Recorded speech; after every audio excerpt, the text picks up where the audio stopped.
नमस्कार। पेश करने जा रहे हैं आसाम के जाने माने लेखक जयंत माधव बोरा जी का लिखा हुआ एक बहुत खूबसूरत कहानी, जिसका हिंदी रूपांतरण किया है सांत्वना बोरदोलोई ने और वर्णित किया है राजेश भिवापुरकर ने। शीर्षक है छिपा हुआ चेहरा। अभी कितनी रात हो गई है मां मीनाक्षी? What rubbish. यहाँ दिन का समय है। मैं ऑफिस में बिजी हूँ। प्लीज मुझे अपना काम करने दो। बड़ी अशिष्टता से जवाब दिया और फोन रख दिया मीनाक्षी ने। राहुल आहत हुआ और अपने मोबाइल को दर्दनाक नजरों से देखता रहा, जो सामने से कट कर दिया गया था। उसे ऐसा लगा जैसे मीनाक्षी यूके में नहीं बल्कि उसके सामने ही बैठी हुई है और बहुत बेरहमी से उसके दिल को शरीर से निकालकर पत्थर पर रगड़ने लगी है। What rubbish, what rubbish. ये शब्द उसके कानों में बार बार गूंज रहे थे। राहुल ने खुद से पूछा, क्या मैं सचमुच मूर्ख हूं, बेवकूफ हूं? बहुत बेचैनी महसूस की उसने, जैसे पूरे शरीर में आग लग गई हो। राहुल ने फ्रिज खोलकर विस्की निकालकर ग्लास में डाली और बिना पानी मिलाए कप पी लिया। उसे खुद भी नामालूम पड़ा। जब गले से लेकर पेट तक जलन होने लगी तब होश आया। वास्तव में राहुल की यह आदत नहीं थी। यांत्रिकता पूर्ण जीवन के सामने यह भी एक आत्मसमर्पण, तन्हाई, दुख से छुटकारा पाने का एक सरल तरीका है। कई बार राहुल ने मीनाक्षी को एहसास दिलाना चाहा था कि ये फासले, ये अलगाव उसको अंदर ही अंदर खाए जा रहे हैं। ये जिंदगी भी कितनी अजीब है, अपनी सांस की भी रकीब है। ये जिंदगी नहीं रही उसके बिना। मगर इस नासमझ लड़की ने उल्टा मजाक उड़ाया। बेवकूफी छोड़ो, ये बेकार की भावनाएं तुम्हें जिंदगी में आगे बढ़ने नहीं देंगी।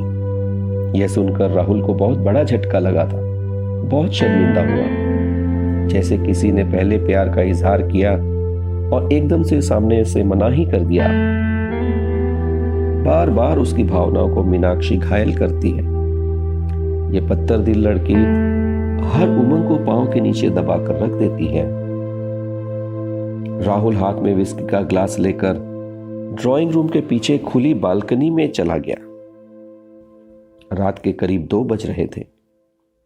ग्रेटर नोएडा के इस फ्लैट के आगे का रास्ता अभी भी व्यस्त है। कोई शोर नहीं है, लेकिन गाड़ियों की हेडलाइट अंधेरे को तोड़कर आगे बढ़ रही है। यह दुनिया इतनी व्यस्त क्यों है? इतना भी क्या काम होता है कि विश्राम के लिए फुर्सत ही नहीं मिलती? वो भी तो नहीं सोया अभी तक, ना मीनाक्षी। कुछ देर पहले ही फोन लगाया था मीनाक्षी को। अचानक उसे घबराहट महसूस हुई।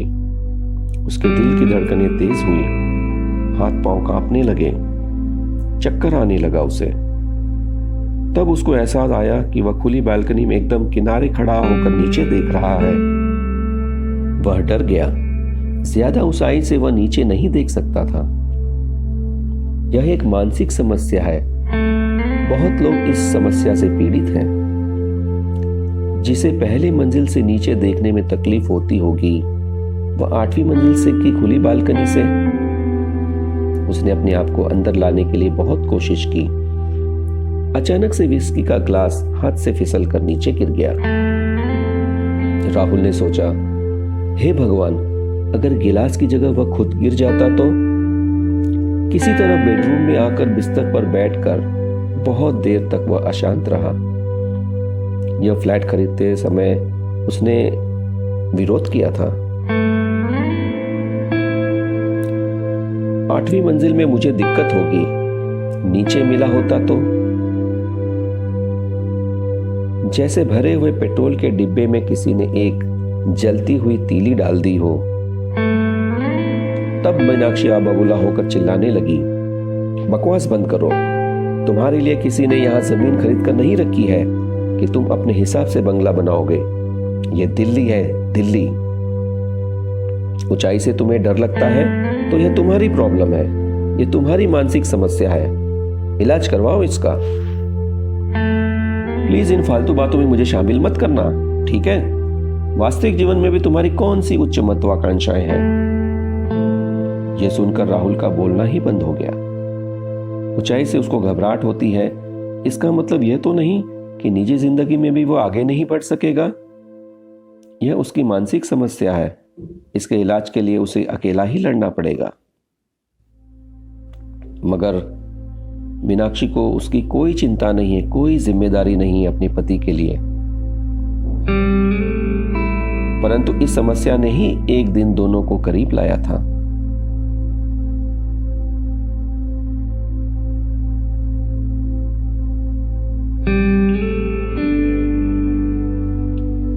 एक दूसरे के बीच प्यार, चाहत और मिलन की वजह भी था यश व्याधि। कॉलेज के 5वें सेमेस्टर में वे दोनों एक ही ग्रुप में प्रोजेक्ट का काम करते थे। एक छोटी सी पहाड़ी के ऊपर पंप हाउस था। एक संकीर्ण खड़ी सीढ़ी चढ़कर वहां तक जाना पड़ता था।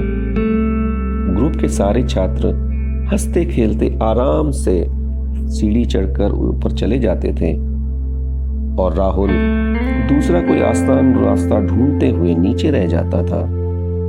पहले 2 दिन तो उसका प्रोजेक्ट का काम ही छूट गया। इस बात का किसी को ध्यान नहीं था सिवाय मीनाक्षी के। सबको आगे बढ़ना है, परीक्षा में अव्वल आना है। तीसरे दिन मीनाक्षी उसका हाथ पकड़कर ऊपर ले चली। कहने लगी, आराम से सोच लो कि हम एक सड़क पर चल रहे हैं। अंदर से सारे डर को निकाल कर फेंक दो। बस आगे बढ़ना है, हिम्मत दिखाना, कुछ नहीं होगा, मैं हूं ना। राहुल मीनाक्षी का हाथ पकड़कर चलने लगा। धीरे धीरे उसका हाथ थाम के हमेशा हमेशा के लिए जिंदगी में आगे बढ़ने का फैसला भी ले लिया। कभी कॉफी हाउस, कभी फास्ट फूड कॉर्नर में शामें रंगीन होने लगी। प्यार के एहसास को रिश्तों का नाम देने का संकल्प भी ले लिया। उस वक्त माँ का फोन आता तो राहुल काट दिया करता। बार बार कट करने के बावजूद माँ कॉल करती थी तो राहुल उठा के डांट भी देता था। बार बार क्यों फोन करती हो माँ, कभी भी फोन मत किया करो। माँ कहती, नहीं बेटा, रात को पढ़ाई के समय तुमको परेशान नहीं करना है ना, इसलिए अभी हालचाल पूछने के लिए कॉल कर लिया। अरे माँ, मैं भी बच्चा नहीं हूं। माँ और कुछ बोलने से पहले ही फोन कट कर दिया। अंतिम सेमेस्टर में दोनों का प्लेसमेंट हुआ और दोनों को ही दिल्ली में नौकरी मिली। मीनाक्षी का ग्रेड अच्छा था तो उसे अच्छी कंपनी में ज्यादा अच्छा पैकेज मिला। दिल्ली आकर उनके प्यार के सुनहरे समय की शुरुआत हुई। राहुल ने मीनाक्षी से शादी का मन बना लिया था और उसे अपना फैसला भी बता दिया। मीनाक्षी को कुछ ऐतराज था कि वह अभी अच्छी तरह से सेटल नहीं हो पाई है, लेकिन राहुल अपने फैसले पर अटल रहा। अपनी मां को उसने फोन करके सब बताया। शुरू में तो मां को यह बात मजाक लगी थी, पर जब पता चला कि यह हकीकत है तो उसने रोना धोना चालू कर दिया। फिर माता पिता के फोन पर फोन आने लगे। तंग होकर उसने फोन स्विच ऑफ करके रख दिया। 2 दिन फोन पर ना मिलने के कारण चिंतित होकर राहुल के माता पिता उससे मिलने दिल्ली पहुंचे। उन दोनों ने राहुल को बहुत समझाया कि वह उन लोगों का इकलौता बेटा है। वे हमेशा उसकी खुशी और भलाई चाहते हैं। उन्हें डर है कि एक अन्य भाषा, अलग संस्कार, परंपरा में पली हुई एक लड़की के साथ वो कितना खुश रह पाएगा। कहते, भले ही तुम दिल्ली में रहो, लेकिन एक असमिया लड़की के साथ रिश्ता जोड़ना हम ज्यादा पसंद करेंगे, क्योंकि हमें भी बहू के साथ साथ एक परिवार मिलेगा जिसके साथ हम भी अपने सुख दुख बांट सकेंगे। पर राहुल ने कहा, बेकार की बातें छोड़ो माँ, आजकल कौन पारिवारिक रिश्ता रखता है? रिश्तेदारों के आने जाने का किसके पास समय है? मीनाक्षी बहुत अच्छी लड़की है माँ, वह सुंदर, संस्कारी, प्रतिभाशाली और शानदार है। सिर्फ एक ही अंतर है कि वह दक्षिण भारत से है। मैं आप लोगों को उससे मिलवाना चाहता हूं। बात अच्छे बुरे की नहीं है बेटा। इस लड़की से शादी करोगे तो हम अकेले पड़ जाएंगे। हमारे बारे में भी तो सोचो बेटा। उस दिन राहुल को अपने माता पिता बहुत स्वार्थी लगे थे। वो लोग सिर्फ अपने बारे में ही सोचते हैं। अपना घर, बैंक बैलेंस जैसे उसका एक संपत्ति समझ कर रखा हुआ है। उसकी खुशी, भविष्य की कोई चिंता नहीं है। थोड़ी बहुत बहस के बाद राहुल के माता पिता घर वापस चले गए। जिद्दी राहुल गुस्से में माता पिता को विदा करने एयरपोर्ट तक नहीं गया। मनमानी करके कुछ दिनों के बाद राहुल ने मीनाक्षी से पंजीकृत शादी कर ली। दिल्ली में रहने वाले 2-4 दोस्तों के साथ पार्टी भी मनाई। 2 दिन बाद फोन पर मां को यह संदेश दिया तो मां की रोने की आवाज सुनाई दी राहुल को। असली जिंदगी तो तब शुरू हुई जब दोनों साथ रहने लगे। सुबह दोनों ऑफिस चले जाते थे। दोनों का ऑफिस अलग अलग था। सुबह सुबह कुछ भी खा के निकल जाते थे। दोपहर का खाना बाहर ही खाना पड़ता था। टिफिन बनाकर ले जाना तो दूर की बात थी। मीनाक्षी को एक कप चाय बनाने की भी फुर्सत नहीं थी। असल में रुचि भी नहीं थी। ऑफिस से निकलकर वो रात का खाना भी बाहर ही खा लेती थी। उसकी जल्दी खाने की आदत थी। वह स्वास्थ्य और सुंदरता के लिए बहुत ही संजीदा थी। शरीर का स्वास्थ्य रखने के लिए वह रात का खाना कम और जल्दी खाती थी। वह डाइट कंट्रोल भी करती थी। अगर राहुल डिनर के लिए बोलता तो वह मुंह फेर कर बोल देती थी, तुमने तो सिर्फ खाने के लिए ही जन्म लिया है। राहुल को शर्मिंदा होना पड़ता था। बिना खाना खाए उसको नींद नहीं आती थी। खुद बनाकर खाना भी अच्छा नहीं लगता था। अब क्या करें? उठो बेटा, थोड़ा सा खा लो। रात को पेट दर्द होगा, नींद भी खराब होगी। देखो तो सही, मैंने तुम्हारे पसंद के छोटे छोटे आलू की सब्जी बनाई है। उठो बेटा, थोड़ा सा खा लो। आज पता चला कि माँ उसको छोड़कर खाना क्यों नहीं खा पाती थी। मीनाक्षी ऑफिस से फ्रेश होकर सीधे लैपटॉप खोलकर बैठ जाती थी। राहुल थका हुआ शरीर लेकर घर पहुंचता था। कभी खुद बनाकर खा लेता तो कभी बाहर जाके खा लेता। जिस दिन मन नहीं करता उस दिन भूख और थकान से छटपटाकर सो जाता था। खाना लगाने में इतनी देर क्यों लगाती हो माँ? छोड़ो, मैं ऐसे ही चला जाता हूं। मां घबरा जाती थी। सचमुच ऐसे ही चला ना जाए बिना खाए पिए। दौड़ दौड़ के खाना लगाती थी। आधी पकी हुई सब्जियां गर्मा गर्म परोसती थी। राहुल को ये यादें बहुत रुलाती हैं। बहते हुए आंसू बाथरूम में जाकर धो लेता था। ये सोचकर कि मीनाक्षी को पता चलेगा तो वह बहुत खिल्ली उड़ाएगी। कुछ दिनों के बाद मीनाक्षी ने राहुल को आश्चर्यचकित करने वाली एक जानकारी दी कि वह यूके जाना चाहती है। बहुत ही विस्मित होकर उसने पूछा, यूके जाना है? क्यों? बड़ी सरलता से मीनाक्षी ने कहा, आगे की पढ़ाई के लिए। राहुल ने कहा, पूरी जिंदगी पढ़ाई में ही बिताना है क्या? और कोई दूसरा कार्यक्रम प्लान बनाना नहीं है? मीनाक्षी तर जवाब दिया, तुम्हारे और मेरी सोच में बहुत बड़ा फर्क है राहुल। हमारी सोच का भी, रहन सहन का भी। यह सुनकर राहुल बहुत व्यथित हुआ। सचमुच मीनाक्षी उसके साथ खुश नहीं है क्या? वह कैसे उसको इतना नीचा देख सकती है?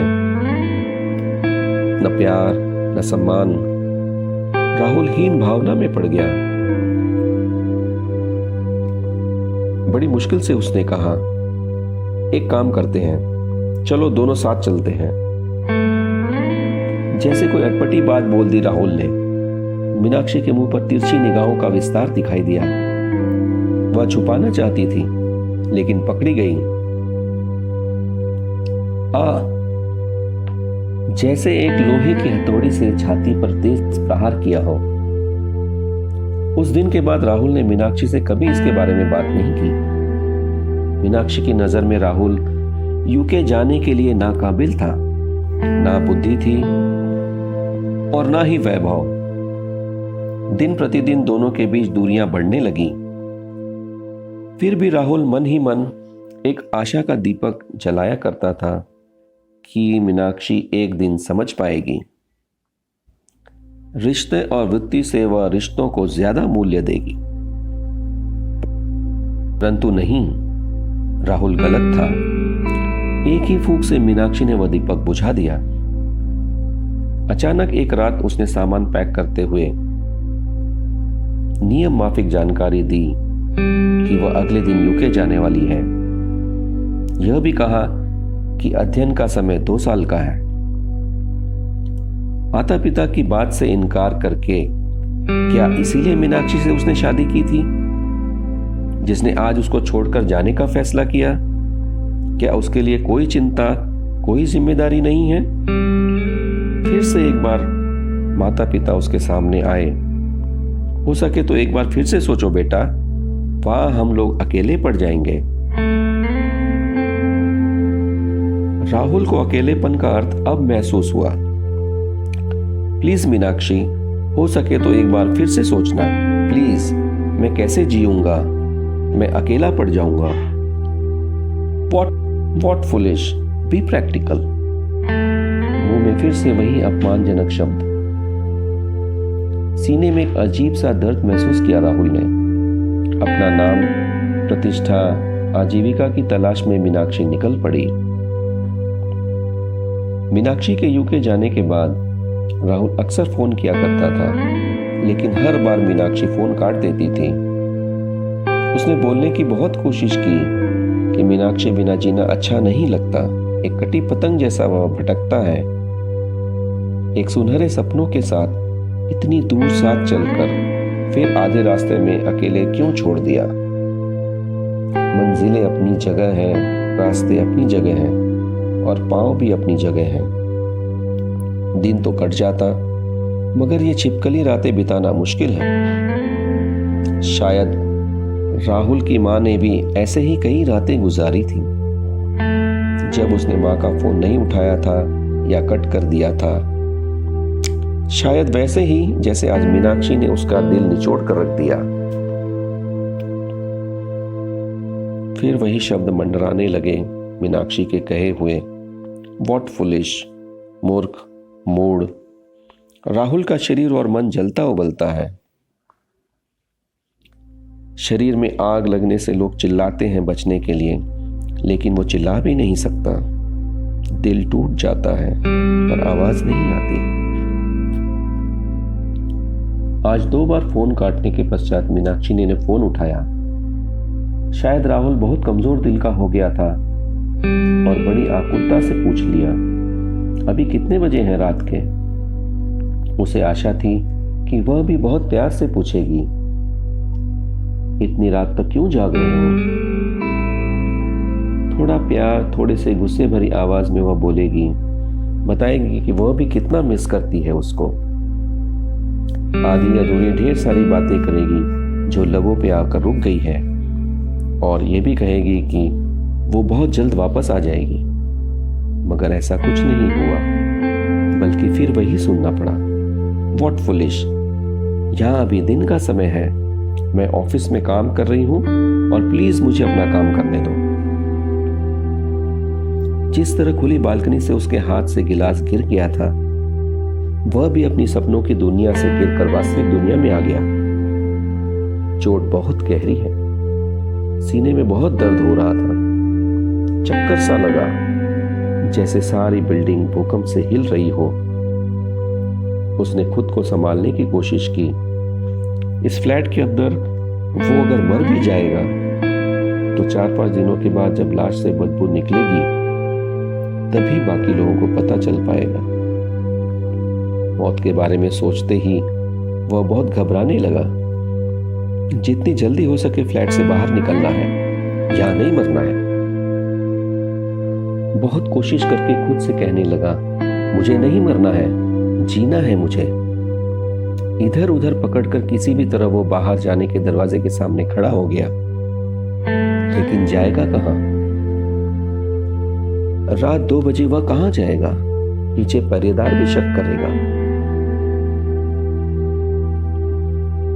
बचपन में राहुल का क्लासरूम तीसरी मंजिल पर था। सीढ़ी चढ़ने के डर से राहुल स्कूल जाने के समय बहुत रोया करता था।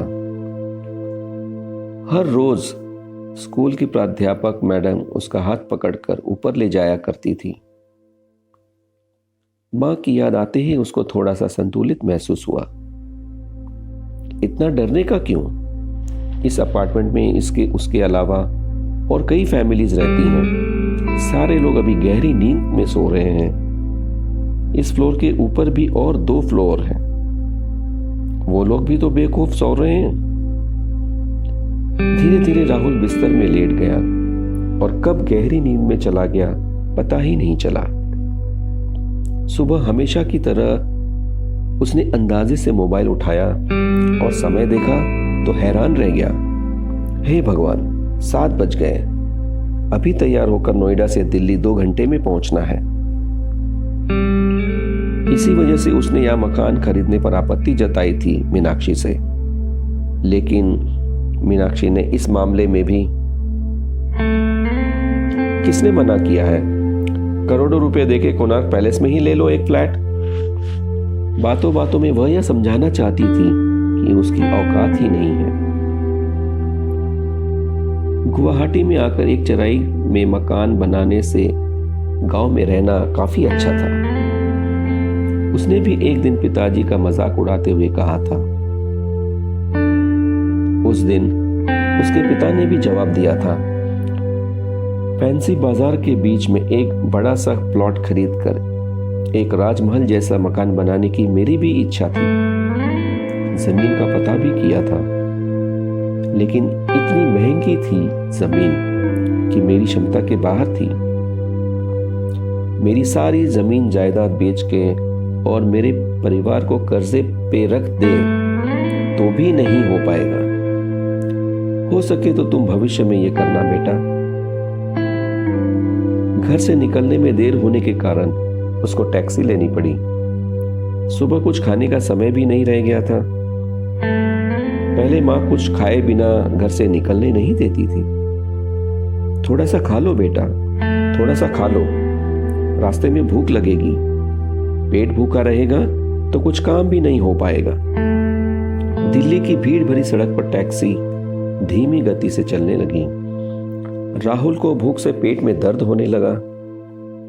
जितनी तेज भूख लगने लगी उतनी ही मां की याद आने लगी। मां को देखे बहुत दिन निकल गए थे। उसने मोबाइल की गैलरी खोली। तड़पते हुए बेचैनी से मां को खोजने लगा, लेकिन एक भी तस्वीर नहीं थी मां की उसके पास। अचानक उसे याद आया कि शादी से पहले मीनाक्षी को माता पिता की एक तस्वीर भेजी थी। ये बात मन में आते ही उसने तय किया कि वह इसी वक्त उसे कॉल करके हालचाल भी पूछेगा और तस्वीर भी मांग लेगा।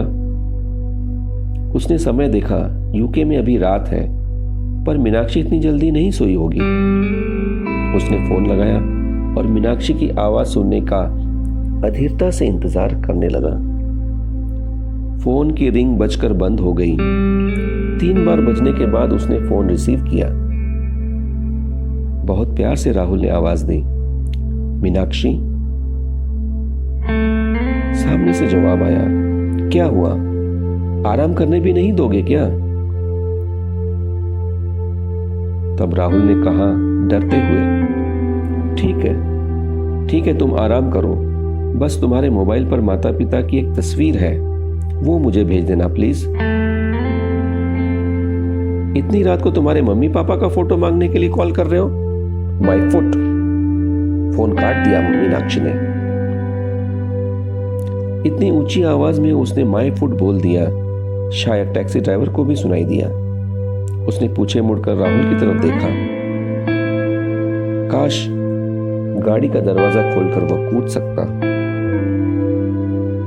राहुल जब कॉलेज में पढ़ रहा था, उसके कमरे के एक कोने में टेबल के ऊपर उसके दादा दादी की एक तस्वीर रखी हुई थी। बहुत पुरानी एक तस्वीर जो फूलों की माला डालकर सजाया था, वह भी सूख गई थी, ना रंग ना खुशबू। राहुल ने एक नया प्रिंटर खरीदा और रखने के लिए जब जगह नहीं मिली तो उसी टेबल पर रखकर तस्वीर को गोदाम में रख दिया। जब पिताजी को वह तस्वीर नहीं दिखाई दी तो उन्होंने राहुल से पूछा।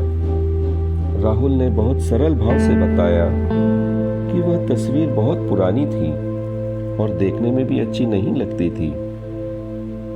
पिताजी ने गोदाम से तस्वीर निकाली और अपने हाथों से झाड़ पोंछकर भरी आंखों से बहुत देर तक भावुक होकर देखते रहे। शायद उन्होंने भी उस दिन ऐसा ही दर्द महसूस किया था, गंभीर दर्द जैसे इंसान को बेहोश बना देते हैं। ऐसी ही स्थिति में राहुल टैक्सी से उतरा और ऑफिस पहुंचा।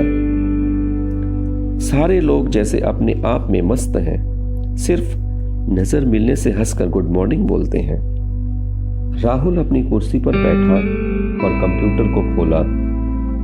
हताशा से वह अस्थिर है, जैसे कि अंतरिक्ष में तैर रहा हो। उसने इंटरनेट खोला और मीनाक्षी के लिए एक संदेश भेजा, एक लंबा चौड़ा संदेश। अपनी मानसिक स्थिति, दोनों के बीच के रिश्ते, सब कुछ लिखने के बाद अंत में यह भी लिख दिया कि तुम अपनी जिंदगी किस काम पे गुजार रही हो यह बड़ी बात नहीं है, मगर तुम जिंदगी का किस तरह से उपयोग कर रही हो यह जरूरी है। यह संदेश भेजने के बाद उसको बहुत शांति मिली। काम के बीच बीच में मीनाक्षी के जवाब का भी राह देखने लगा, लेकिन नहीं। एक बार मन में ऐसा भी ख्याल आया कि सॉरी बोल देना चाहिए। वह अकेली है वहां पर, ऊपर से ठेस पहुंचाना ठीक नहीं है। बेचैनी और इंतजार के बाद शाम को घर आने के बाद मीनाक्षी का मैसेज मिला। एक ही सांस में पड़ गया। कोई इतना बेदर्द कैसे हो सकता है? कहीं गलत तो नहीं पड़ा हड़बड़ी में? मैसेज में मीनाक्षी ने यह लिखा था कि उसने बहुत सोचा और यह फैसला किया कि उसको यूके से वापस नहीं आना चाहिए। इस प्रोजेक्ट के एक्सटेंशन के लिए भी उसने आवेदन किया। उसके लिए जीवन वृत्ति से बढ़कर कुछ नहीं हो सकता है। एक extraordinary career, career, career, career. पूरे मैसेज में सिर्फ कैरियर के बारे में ही लिखा था। एक बार भी नहीं पूछा राहुल को उसके बारे में। एक शब्द भी नहीं था उसके वर्तमान और भविष्य के बारे में। वह नीचे बैठ गया, पागलों की तरह एक के बाद एक मैसेज भेजने लगा। कोई जवाब नहीं मिला। फोन लगाया, स्विच ऑफ मिला। ये जिंदगी मजाक बनकर रह गई। राहुल को लगा, आजाद कर दे खुद को इस ख्वाबों की रातों से। ये ख्वाब कांच का है, बहुत मासूम है, लेकिन कांच बहुत गहरा घाव देता है। लगा जैसे कोई उसको जिंदा दफना रहा है। सांस लेने में तकलीफ हो रही है, नब्ज भी थम सी गई। उसे लगा पूरी बिल्डिंग हिल रही है, एक ही पल में यह बिल्डिंग गिर जाएगी। आसपास कोई नहीं है। डर के मारे उसने टेबल का पांव पकड़ा। कोई है? मुझे इस हाहाकार से बचाने वाला कोई है? राहुल कांपने लगा। मन का कंपन, शरीर का कंपन, आंसू और पसीने के साथ एक हो गए। कांपते हुए हाथों से किसी तरह उसने मां को फोन लगाया। मुंह से कुछ नहीं निकल पाया राहुल के, लेकिन आधी रात को बेटे का फोन कॉल देखकर मां को पता चल गया। राहुल को सुनाई दिया मां भी रो रही थी। फिर सुनाई दिया, वापिस आ जाओ बेटा, वापिस आ जाओ, हम हैं ना।